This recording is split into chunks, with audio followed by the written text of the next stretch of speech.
Hey, what's up guys, it's your boy Patience and I'll be coming at you guys with a little new one.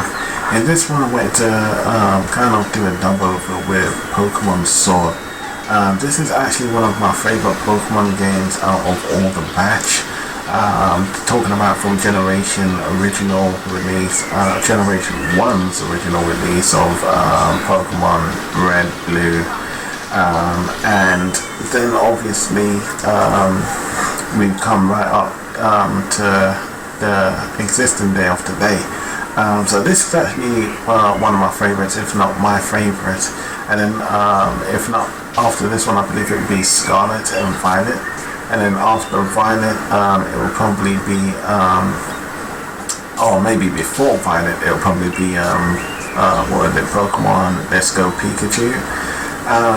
Now, there's a reason why it's these ones in particular, and obviously you also had Arceus, or however you pronounce that.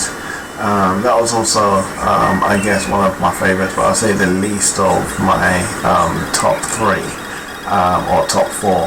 That one would be number 4, of course.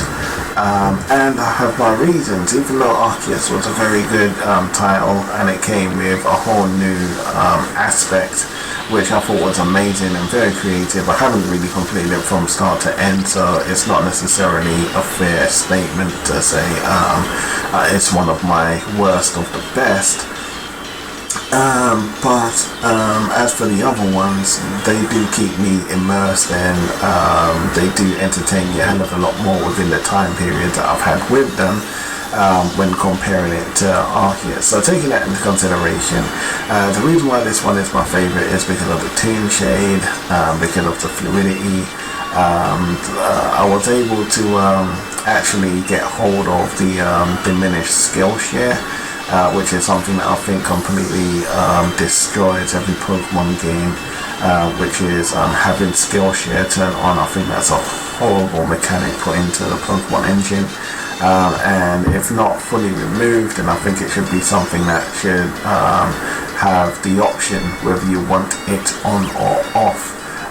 It's not something that every player wants to play with, especially not loyal players or original players or people that are more familiar or favoritize the previous generation of Pokemon. Taking that into consideration, once you're able to eliminate your skill shares, you can begin to enjoy your Pokemon just a little bit better once again, taking your time, training up one of your Pokemon at a time. Which I think is the most fascinating way of obviously playing Pokemon. Not only that, but this one also kind of kept to the origin, I would say, when taking cities into consideration. I still reckon Pokemon's one of those titles that need to kind of focus a little bit more on their environment. The Game Boy days, I'm talking the original Game Boy.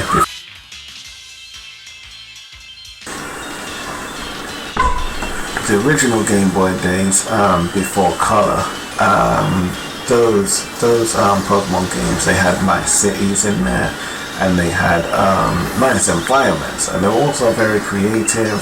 My favorite, actually, before all of these Pokemon, would actually be the original Pokemon. I believe it was either Silver or Diamond. I can't remember which one it was. I think it was Diamond. Yeah, I think it was Silver. Which is where you got Team Aqua and Team Magma, or whatever their names were. In fact, I've got the Brilliant Diamond, so I'm going to be going through that again at some stage, because I remember the story was very fascinating, and the bad guys in that one were a little bit more, they were a little bit more sinister.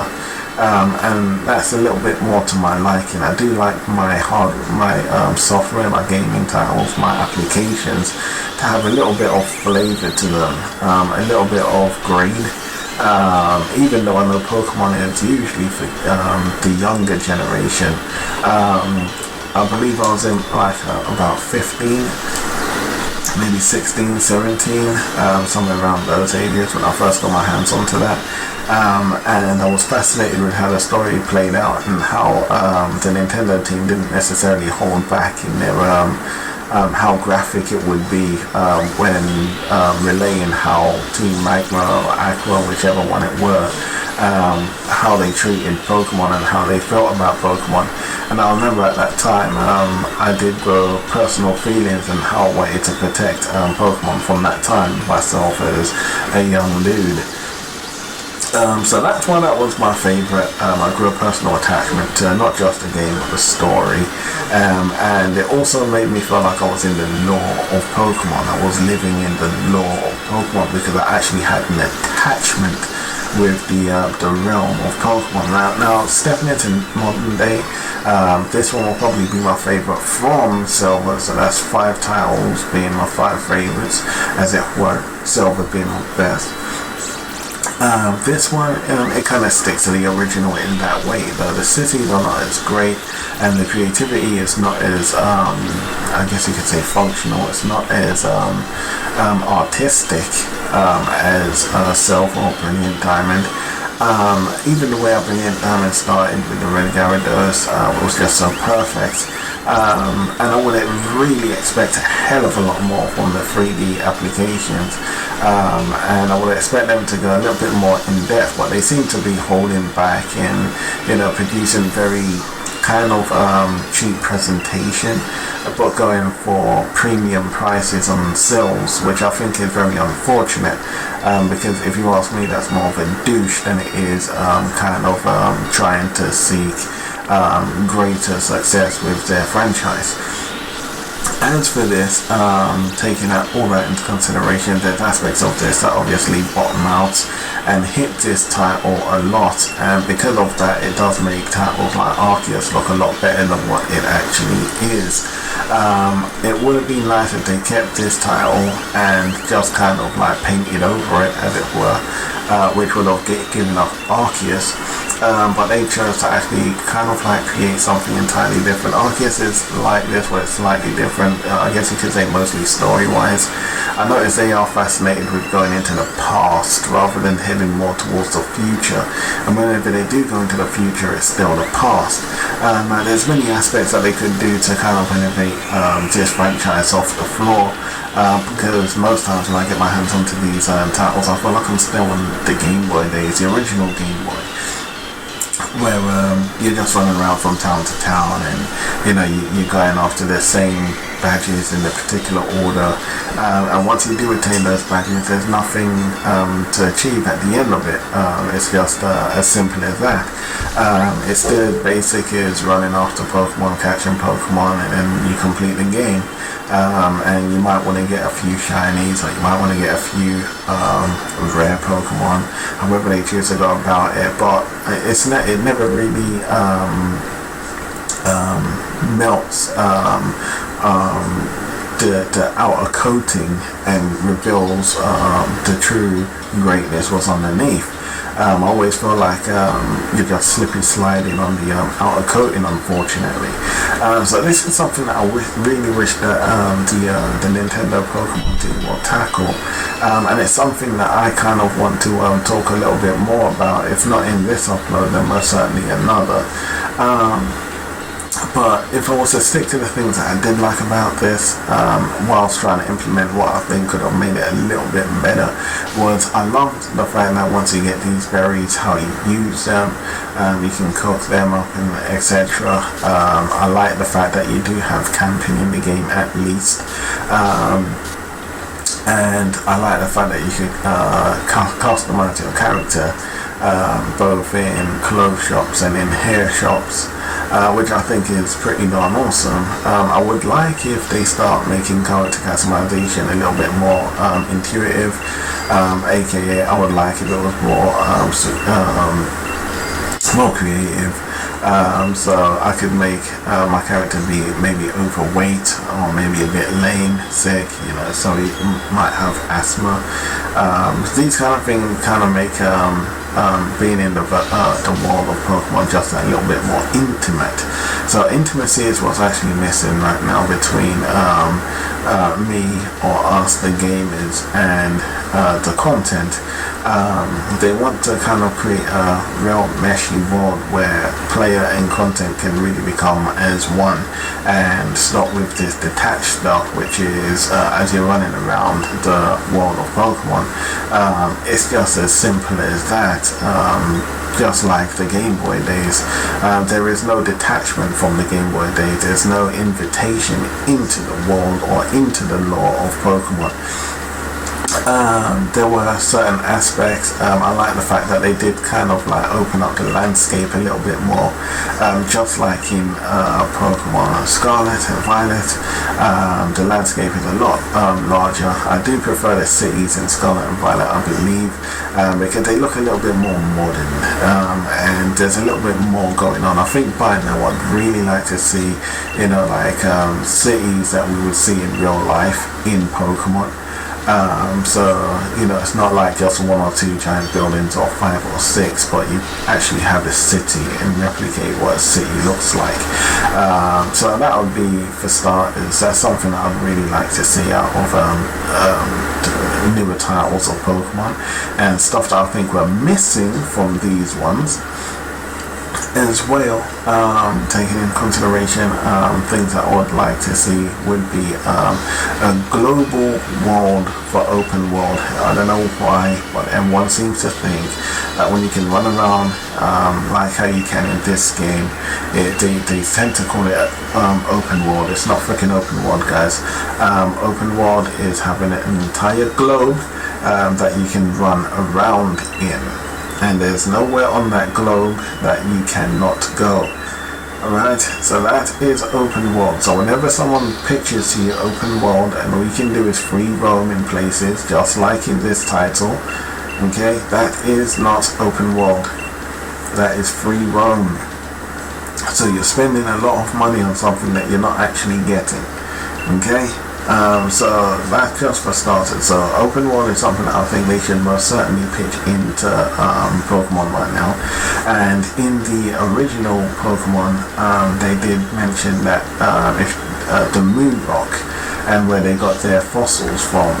So I believe by now in these modern day Pokemon, we should be able to travel to the moon in order to battle rare Pokemon and get fossilized one, or ancient Pokemon and get fossilized Pokemons, rather than being given fossils that give us these dreadful looking Pokemon. I think they should also try to work a little bit more on fossilized Pokemon. As you can see here, the landscape is pretty darn huge. I like the amount of detail we've got going on. Trees are actually moving, the branches obviously are actually moving, and the physics actually feel pretty darn great to a fair degree. So that's something that I like taking into consideration. The textures here are beautiful. And they've gone to detail with kind of like deep wrapping textures around their models. It's hard to see if it's actually 2D cutouts or if there's actually like a 3D model beneath and they kind of UV unwrapped.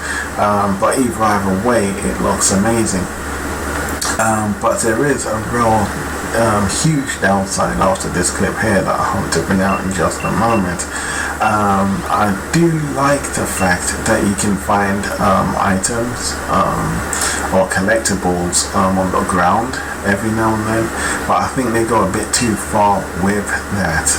But as you can see, this bit here looks amazing, and all of a sudden it just starts raining, and I think that was very horrible, and that was very cheap, and I think that was also very out of order of Nintendo and the Pokemon team to allow such presentation.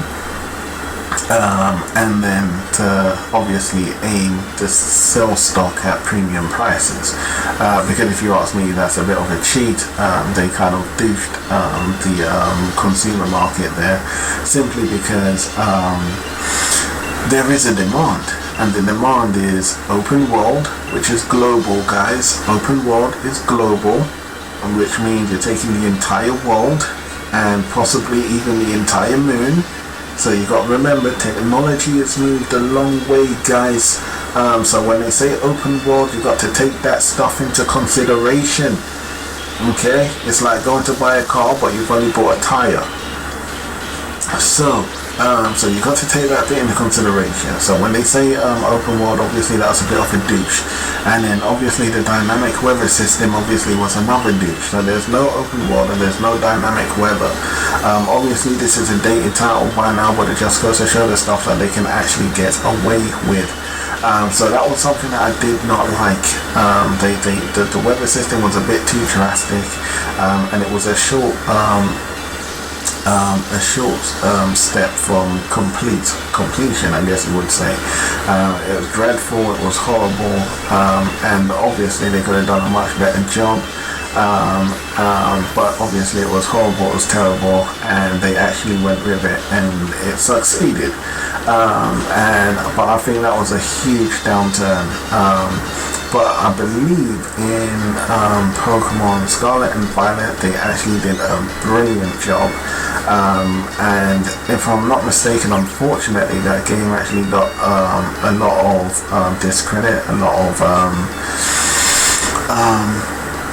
I guess you call it bad ratings from the community and from the consumer market, and in ways for good reason, which brings me on to my next point.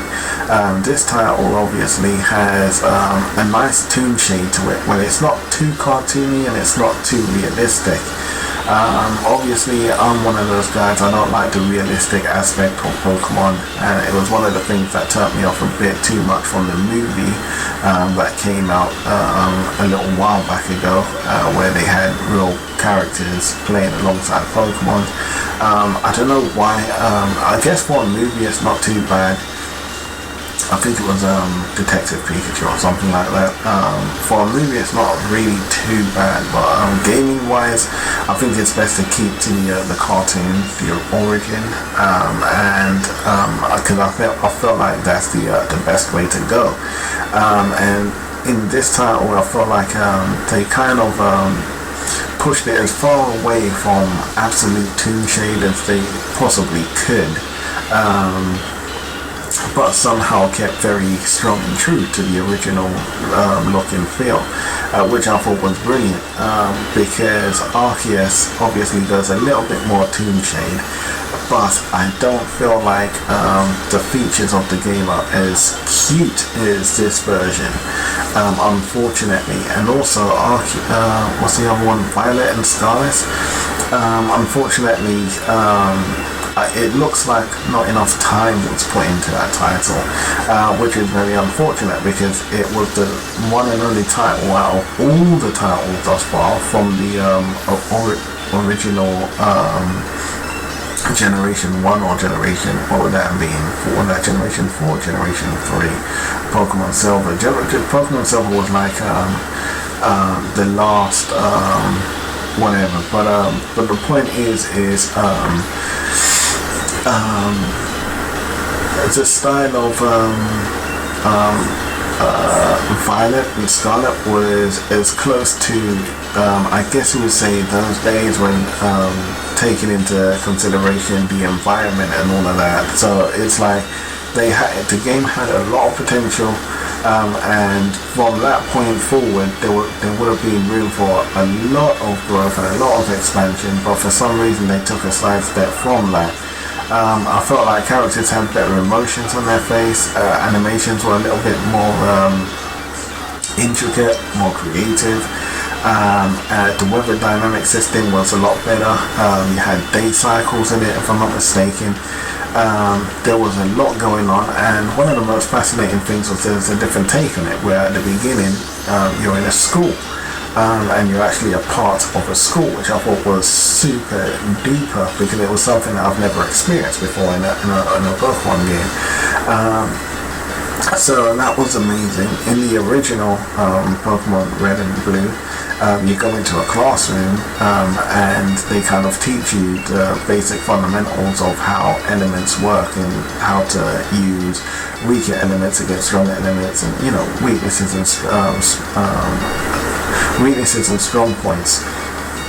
But in Scarlet and Violet, you're actually taking part within the score. At least that's how it starts.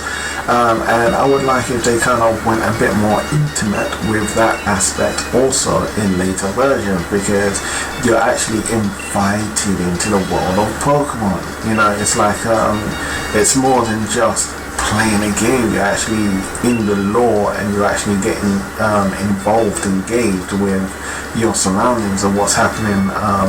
But anyway, guys, this is your boy Pink. I really like what you'll be seeing at home. If you did, leave your fucking likes in the comments down below. Now.